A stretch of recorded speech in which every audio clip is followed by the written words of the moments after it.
let's look at Brooke van Velden first of all, and let's have a look at her having a chat with Daniel Faitaua and also Rariwiri Waititi about, and this is going to start our conversation this evening about the proposed legislation by the National-led government. And look, National will hate this, but everything that gets passed is going to be laid at the feet of National, even if it's a policy that's been brought in by Act or whatever, because it's the National-led government. So I know sometimes I talk about a National-led government or I just talk about National's legislation. It all means the same thing. Anyway, I think this might even be an Act idea. I'm not entirely sure of that. Maybe it was National. But Brooke van Velden, the gimmick, that was the word, gimmick. The professor we're coming on tonight said that it's a gimmick, this idea. So Brooke van Velden is on breakfast this morning and she was asked if there was a gimmick to all this. Is it real legislation? Is it going to make a change or is it just a gimmick? I just want to hear, and I'm not trying to be patronising to 31-year-olds, I'm being patronising to Brooke van Velden. Let's make that very clear straight away, who happens to be a 31-year-old. The answer that she gives, which has got zero life experience, zero understanding of what it means to be in a gang. You can see that, you know, in Tamaki or her electorate in St Heliers, it's never been a conversation that's happened. And even the language that she used, honestly, it sounds like a 60-year-old woman playing at what you'd say to a young person. It's quite surreal. So the question is this legislation just a gimmick? No, not at all. What this is the coalition government saying, look, we've got to get tough on crime. There are consequences for crime and it's not okay. You know, there are whole communities around New Zealand that are being intimidated. They're having drugs peddled on them. And there's a lot of violent crime occurring within the communities. Gangs are not okay, and we should be making measures as a government to tilt the balance back in favour of the victims, being harsher on gangs and saying to the next generation of kids in this country, it's not cool to be in a gang. Chewy, it's not cool to be in a gang. We'll tell the next generation. Kids, let me rap to you about gang membership. Say nope to dope. It's not People cool. think it's mad cringe. Do you think that 14-year-old boy in a Portuguese is going to watch this and go, oh, you know, I heard that white lady on the television this morning wearing pink saying it's not cool to be in a gang. Okay, I'm out. Sorry, friends. Sorry, Dad. Sorry, uncles. I'm out. Anyway, we'll let her finish her little bit and then we'll bring Rariwiri in. On gangs and saying to the next generation of kids in this country, it's not cool to be in a gang. It's not cool to wear a gang patch. We're not wanting you to do that. Actually, when you look at people who are wearing uniforms in our society, you should be wanting to get out there and wear a uniform, like being a tradie.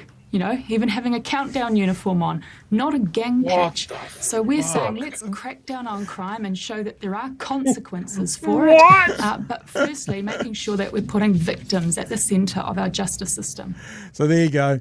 All you young upcoming gang members, you know, it's that, or it's go work at Countdown, because that's cool.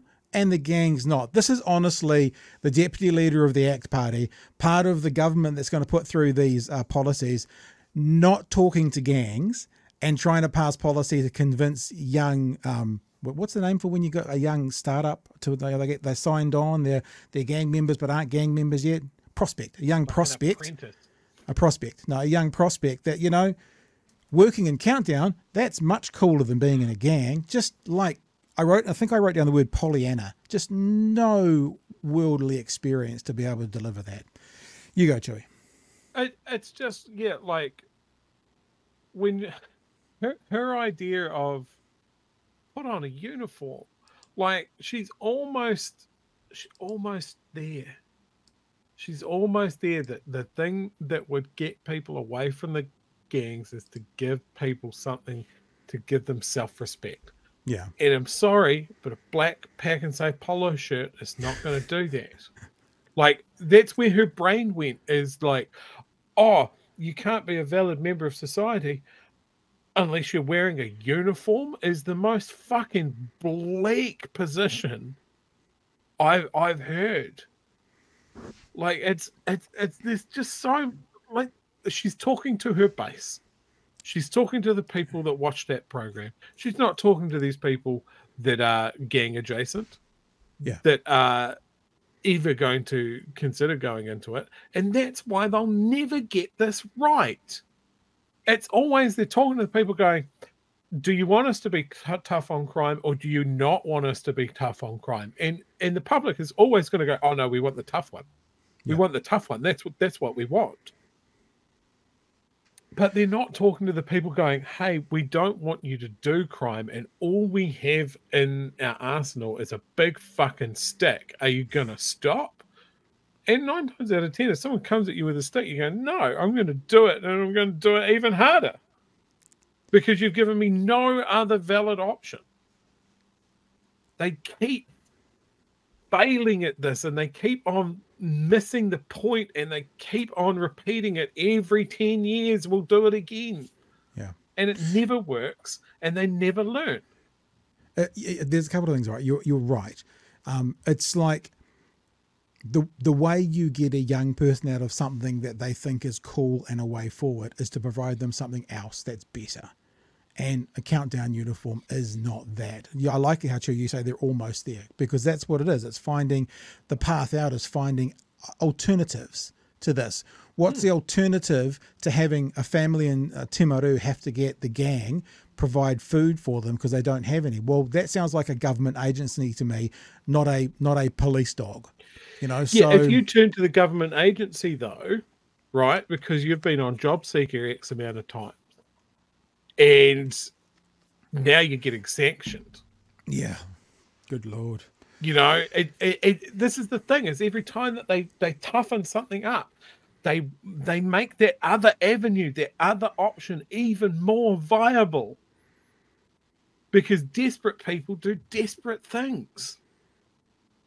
And they don't get it. It's all stick. There's no carrot, and it doesn't matter how often they'll coach it in nice, friendly, like we're empowering people to work.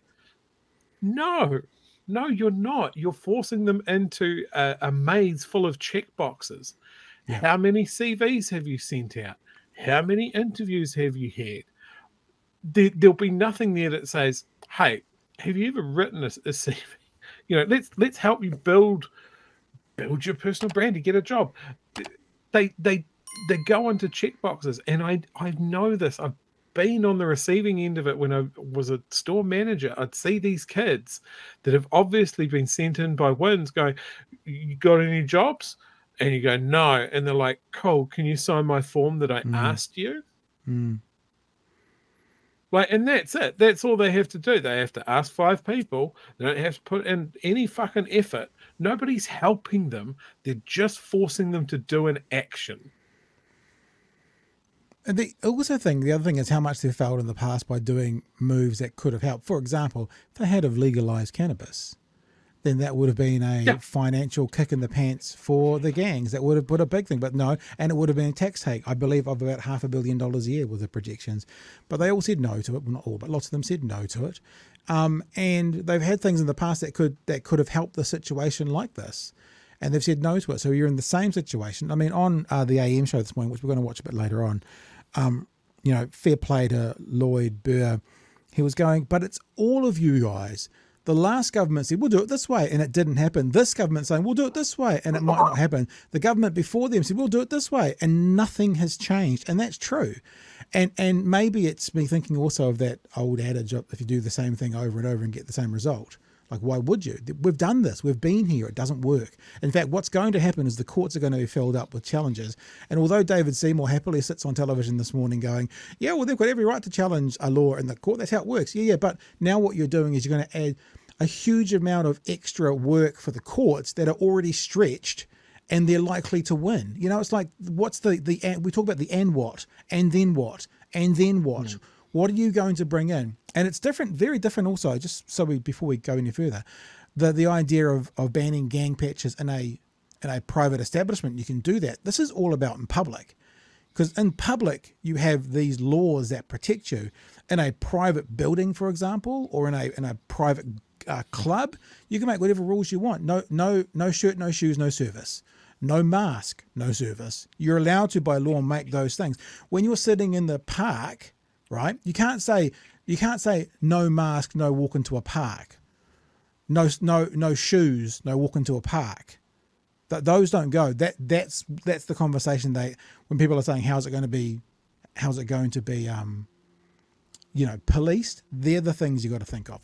Chewy, let's jump back in because let's have a listen to Rawiri's response. So, so Brooke has talked and basically said kids should do something that's cool, like work it countdown. And then Rawiri is asked, is banning gang patches the solution? No, it's not. And so this is a gimmick. All you're going to do is drive gangs into further underground. When you've got a patch on you, you understand who is who in the zoo. And who belongs to what gangs. The first thing is good luck to the minister, and good luck to the under-resourced policing fraternity that we have in Aotearoa right now. Brooke did a bit of research, should understand that Rodney Hyde wasn't supportive of this either because it breached the human rights, the human Bill of Rights. So, we've just got to start looking at the drivers of crime. We want safer communities, absolutely, and people should pay for breaking the law. But at the end of the day, we've got to start looking at the drivers of crime. Let's start looking at poverty. And the first thing we can do is support my bill and take a GST off Kai, because all of those things play a part in why there's deprivation and why our communities are marginalised. The government wants to introduce Borstal type solutions, with many of our tamariki that created the gangs in the first place. So let's not return to why we are in the situation right now, and let's start looking at innovative and creative ideas about how we can start reconnecting with our communities.